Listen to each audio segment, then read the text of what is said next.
In Mubambiro, about 25 kilometers from the town of Goma, there is a major military base housing South African troops who are part of the Southern African Development Community Mission in the Democratic Republic of Congo, or SAMI DRC. The troops were deployed to support the government of President Felix Antoine Tshisekedi in his fight against the M23 rebel group.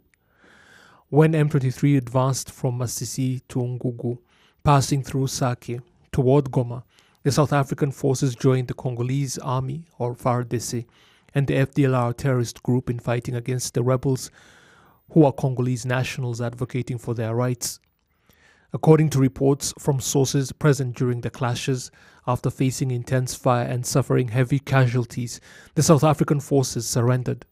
The South African military base in Mubambiro is located near a former Congolese army training facility.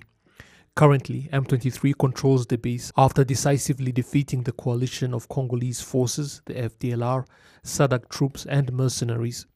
Burnt-out tanks and remnants of destroyed vehicles, some with human remains still inside, litter the area. Since then, South African troops have been in a difficult position.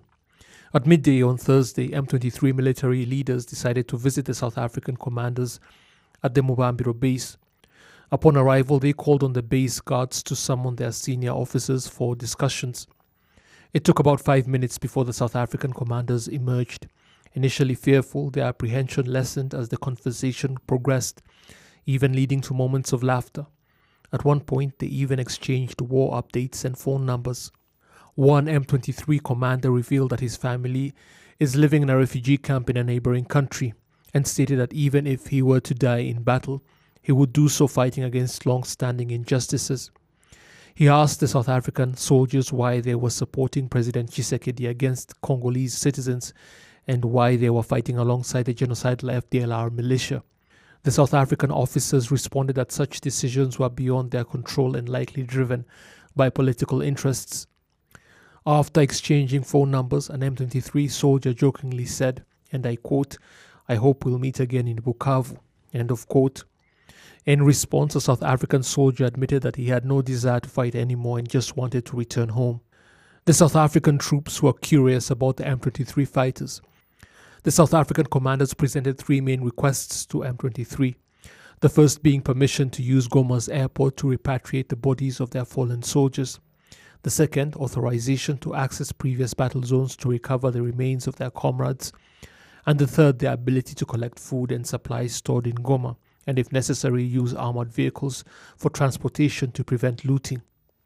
After listening to the requests, the M23 officers told them to put them in writing so that they could be forwarded to their leadership. They assured them of their willingness to assist. After the meeting at Mubambiro, M23 commanders also met with South African officers stationed near Goma's international airport. Their conversation was friendly, with occasional laughter. However, one insider revealed to us that South African troops had directly supported the Congolese army and FDLR during the battle at Goma's airport, where they also fired artillery into Rwanda. Overall, South Africa has military companies deployed in Goma, totaling around 750 soldiers, the equivalent of one battalion. 5 companies are stationed at Mubambiro, while 2 others are near Goma's airport. So far, South Africa has officially acknowledged the deaths of 13 of its soldiers in the fighting leading up to M23's capture of Goma. However, our investigations suggest that the actual number could be around 50. The fact that South African officers requested permission to retrieve additional remains from battle zones indicates that the real death toll may be higher than officially reported.